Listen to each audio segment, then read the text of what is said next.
Corona काल में lockdown को लेकर एक बड़ी खबर आ रही है। लॉकडाउन की दिशा में फिर आगे बढ़ रहा है भारत।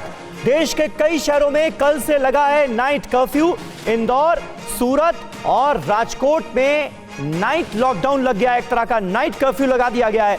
और बड़ा सवाल इस वक्त हर किसी के जहन में यह है कि क्या एक बार फिर लॉकडाउन की तरफ हिंदुस्तान बढ़ रहा है, क्योंकि जिस तेजी से कोरोना वायरस का संक्रमण अपना दायरा बढ़ा रहा है, उसके बाद यह सवाल बड़ा मौजूद हो जाता है। और कुछ शहरों में कोरोना की विंटर वेव का कहर है, तो कई शहर नए सिरे से इसकी आशंका में घिरे हैं। देश में सबसे बुरा हाल तो दिल्ली का ही है, राजधानी का। अंदाज इसी बात से लगाया जा सकता है कि पूरे देश में पिछले 24 घंटे में जहां 499 लोगों की जान कोरोना से गई, वहीं सिर्फ दिल्ली में 111 लोगों की जान एक दिन में चली गई कोरोना की वजह से। ऐसे में देश के दो मेट्रो शहरों मुंबई और दिल्ली के बीच जरा फर्क को समझते हैं, जानते हैं कि आखिर मुंबई कैसे कोरोना को कंट्रोल करने में सफल रही, जबकि दिल्ली में हालात कंट्रोल से बाहर हो गए। यह समझिए, मुंबई में विपक्षी सवालों के बावजूद सरकार पाबंदियों पर अड़ी रही।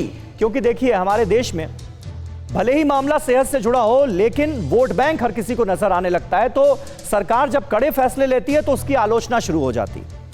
लेकिन यहां खास बात यह रही कि सरकार पाबंदियों पर अड़ी रही, और उसका फर्क अब हमें कहीं ना कहीं नजर आ रहा है। दिल्ली सरकार कई जगहों पर लगातार ढील देती चली गई, और फेस्टिव सीजन में हमने देखा दिल्ली के बाजारों में पैर रखने की जगह नहीं थी, इतने लोग उमड़े हुए थे। मुंबई में गणेश उत्सव और छठ जैसे त्योहारों पर कई पाबंदियां लगाई गई। दिल्ली में बाजार खोलने और शराब की दुकानों को सबसे पहले इजाजत मिली, और इसके अलावा दिल्ली में हालात बिगड़ने पर अब भारी जुर्माने का प्रावधान किया गया है। वहीं फेस मास्क पर खासा जोर दिया गया। मुंबई में पब्लिक ट्रांसपोर्ट पर तमाम पाबंदियां लगी रहीं। मेट्रो और सरकारी बसें फुल कैपेसिटी में चलती नजर आई दिल्ली में। तो कुल मिलाकर ये स्थितियां जो हैं, ये साफ इशारा कर रही हैं कि क्या करना है और क्या नहीं करना है। कम भरोसेमंद रैपिड एंटीजन टेस्ट ज्यादा किए गए। वहीं जांच के आरटी-पीसीआर के भरोसेमंद तरीके को मुंबई में अपनाया गया, क्योंकि यह कहा जाता है कि आरटी-पीसीआर टेस्ट जो होता है, यही सबसे भरोसेमंद नतीजे देता है। इसके अलावा मुंबई में पॉजिटिव पाए जाते ही तुरंत अस्पतालों में लोगों को दाखिल कराया गया। लेकिन दिल्ली में मरीजों को घरों में ही रहने की छूट सबसे ज्यादा दी गई। होम आइसोलेशन पर खासा जोर दिया गया।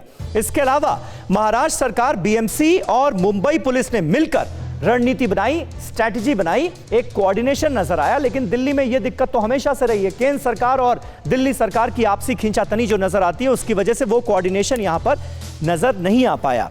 बहरहाल, शुरू से ही अस्पतालों में युद्ध स्तर पर इंतजाम किए गए मुंबई में। वहीं अभी भी दिल्ली में कम आईसीयू बेड्स को लेकर माथापच्ची चल रही है। मरीजों की संख्या ज्यादा है, आईसीयू बेड्स कम पड़ रहे हैं। इसलिए कई बार बहुत सारे ऐसे मरीज जिन्हें आईसीयू बेड्स की जरूरत है, वेंटिलेटर की जरूरत है, उन्हें भी नहीं मिल पाता है। और ये बात जो है, ये अपने आप में जानलेवा साबित होती है। और दिल्ली के साथ सबसे बड़ी बात यह कि इस वक्त शहर का प्रदूषण और मौसम जो है वो कोरोना के लिए मुफीद माना जा रहा है। फिक्र आपकी, सोमवार से शुक्रवार रात 9 बजे सिर्फ टीवी 9 भारतवर्ष पर।